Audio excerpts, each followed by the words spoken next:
De nos jours, nous possédons tous des dizaines de comptes en ligne. C'est une très mauvaise idée de réutiliser les mêmes mots de passe sur plusieurs de ces comptes, car dans le cas où un hacker parvient à connaître votre mot de passe, il peut accéder à tous vos comptes directement. Il est cependant presque impossible pour le cerveau humain de se souvenir d'autant de mots de passe forts et uniques pour chacun de ses comptes. C'est pourquoi nous vous conseillons d'utiliser un gestionnaire de mots de passe. Un gestionnaire de mots de passe est un logiciel que l'on peut comparer à un coffre-fort digital. Il vous permet de garder tous vos mots de passe au même endroit et vous aide à générer des mots de passe sécurisés et différents pour chacun de vos comptes. Le gestionnaire de mots de passe va aussi vous simplifier la vie. À la place de taper vos mots de passe, le gestionnaire peut remplir automatiquement les formulaires ou vous permettre de copier-coller les identifiants. Le seul mot de passe dont vous aurez besoin est celui qui vous permet d'ouvrir votre gestionnaire. Et c'est tout. Vous pourriez penser qu'il existe un risque de se faire hacker le gestionnaire. C'est une possibilité en effet, mais celui-ci est minime comparé à l'augmentation de sécurité que vous obtenez en utilisant un gestionnaire.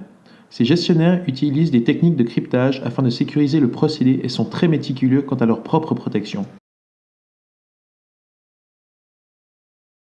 Alors, nous voici sur Pinterest, un site sur lequel on souhaite s'inscrire.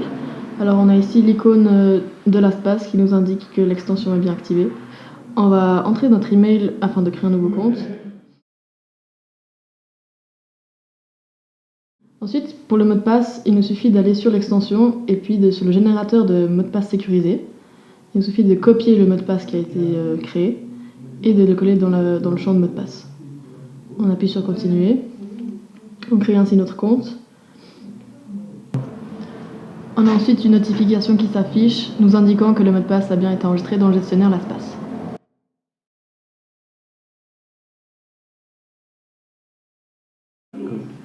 Nous voici maintenant sur LinkedIn. C'est un site sur lequel on possède déjà un compte et dans lequel on veut se connecter afin d'insérer le mot de passe dans LastPass pour la première fois.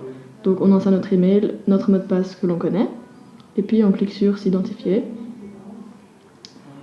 On va ensuite avoir une notification qui nous propose d'ajouter ce compte-là à notre gestionnaire de LastPass, qu'on va évidemment accepter.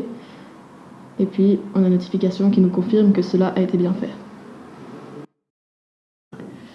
Nous voici à nouveau sur LinkedIn, on a été déconnecté, puis on va maintenant souhaiter se connecter avec LastPass. Donc on remarque qu'il y a les icônes qui indiquent que le mot de passe est déjà stocké dans LastPass.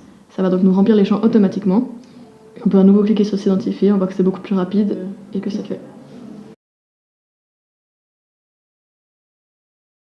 Grâce à ce gestionnaire, on va pouvoir partager également des mots de passe.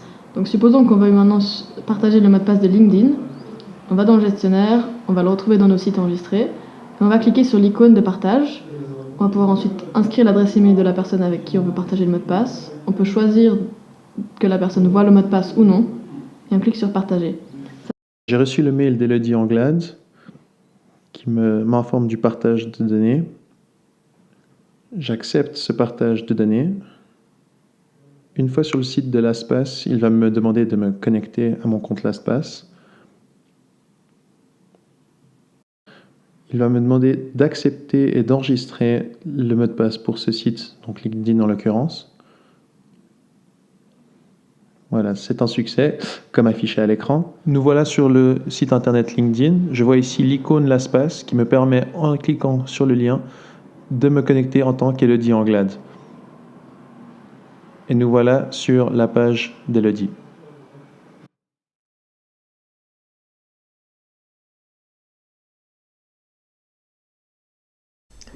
Nous voici maintenant sur l'application LastPass. J'ai déjà configuré l'application, donc elle me demande maintenant seulement mon empreinte plutôt que mon mot de passe. L'application LastPass va vous permettre d'accéder à vos sites, de copier-coller les mots de passe si nécessaire afin de les insérer dans les applications ou dans les sites web que vous souhaitez accéder. Afin de pouvoir remplir vos formulaires automatiquement sur Safari ainsi que remplir les formulaires de certaines applications, il va falloir installer l'extension LastPass. Ceci va se faire dans l'onglet Sécurité. On va ensuite cliquer sur le bouton LastPass extension et on peut finalement suivre toutes les étapes qui vont être indiquées.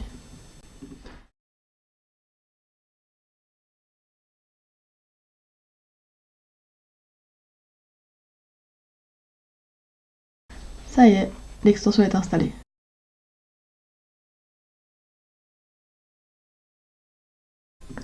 Nous voici donc ici depuis Safari sur le site Vimeo. On va pouvoir tester l'extension. Ce qu'il faut faire, c'est de cliquer sur l'icône de partage, de faire défiler jusqu'à l'icône de LastPass, de cliquer dessus et de se connecter avec ses identifiants ou son empreinte digitale.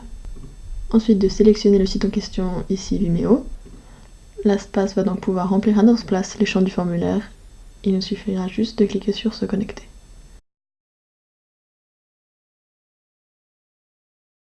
Ça nous permet également de remplir les champs de formulaire des applications. Nous voici donc sur l'application. Comme vous pouvez le voir, à côté du champ mot de passe, on a une petite icône sur laquelle il va nous suffire de cliquer.